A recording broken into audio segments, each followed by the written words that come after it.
What if I told you that the fate of your soul was decided by a feather?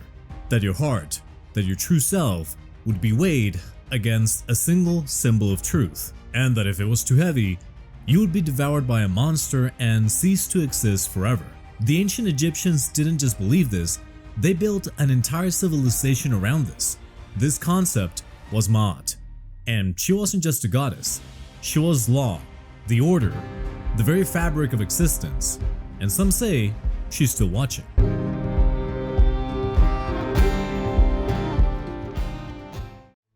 Truth, justice, and cosmic order, all of these were notions tied to Maat, and this concept was deeply embedded in Egyptian society.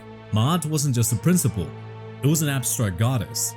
She was revered as the very essence of the universe, and everything mattered, from personal actions to grander things. She represented the price of maintaining balance, a price that everyone in Egypt had to pay, from commoners to kings. But how did this balance manifest in the lives of pharaohs and their people? The kings of Egypt, as gods on earth, had a monumental responsibility of maintaining Maat's order. And this was more than mere law. It was a moral fabric that held the kingdom together. Imagine this: a ruler, victorious in battle, would declare that their actions were in alignment with Maat, the goddess of truth and cosmic order.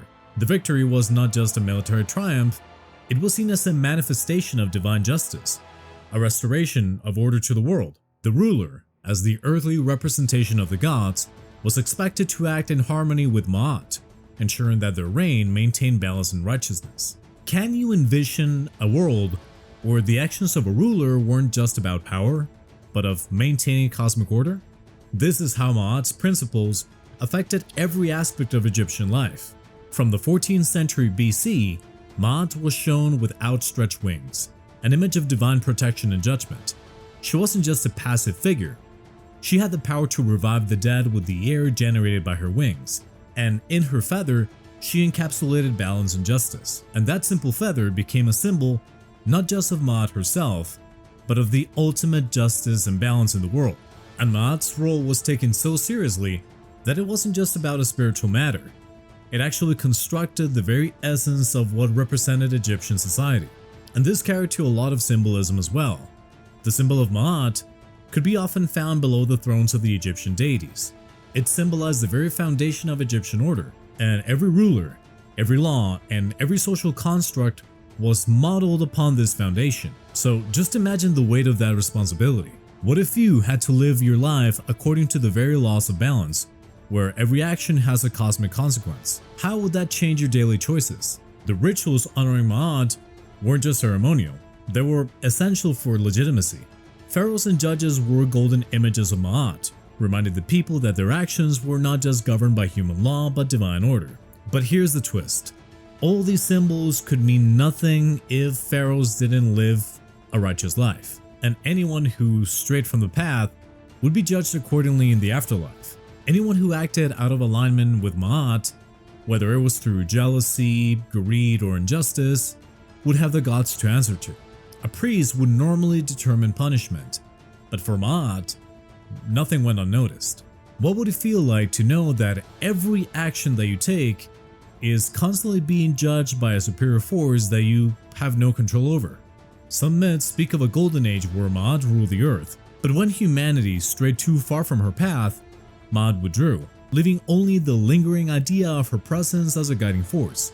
But as we were saying before, even in the afterlife, Maat was of great importance. Her feather became the final measure of a soul's worth, the determinant of whether one would ascend to paradise or face eternal damnation. What would it truly mean to live a righteous life when your very soul is weighed against the feather in the afterlife? In the Egyptian underworld, the deceased heart was weighed against Maat's feather to determine if they were worthy of the afterlife. If the heart was heavier, your soul would be devoured by a monster named Ammit. Part lion, part hyena, part hippo, pretty much part everything dangerous in the Egyptian world. But if the heart was balanced, then that would be the ultimate proof that you lived a worthy life, and so you were granted passage to the field of reeds. And this judgment was not really just for humans.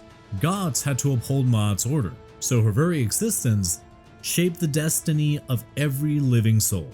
Maat was also the one in charge of regenerating the sun every day, thus maintaining harmony and balance by making sure that we had a new dawn.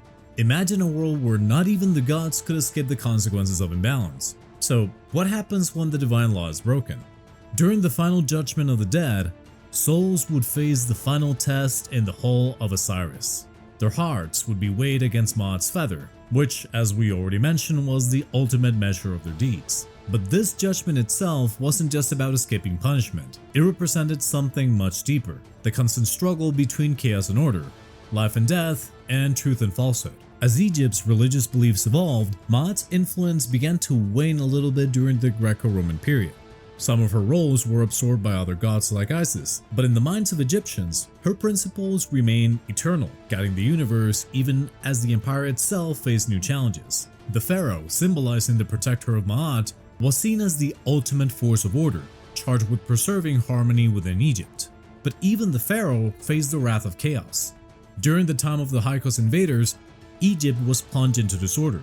The Maat system was deeply threatened, and for over a century the kingdom was in turmoil. It wasn't until another pharaoh came along and pushed these invaders out that Maat's order was restored.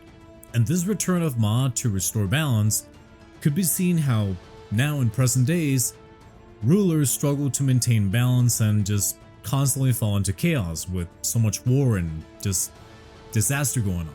Some believe that every evil action could corrupt the divine order permanently, tipping the scales of balance irreversibly, and as humanity's wickedness increased, so too did the disbelief that Maat's system was weakening.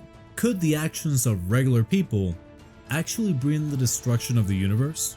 Interestingly, there are parallels between Maat's 42 principles of truth and the 10 commandments in the Bible, which came thousands of years later. Some even believe that the 10 commandments were inspired by Maat's ancient ethical code, with at least 8 of them mirroring her principles of righteousness.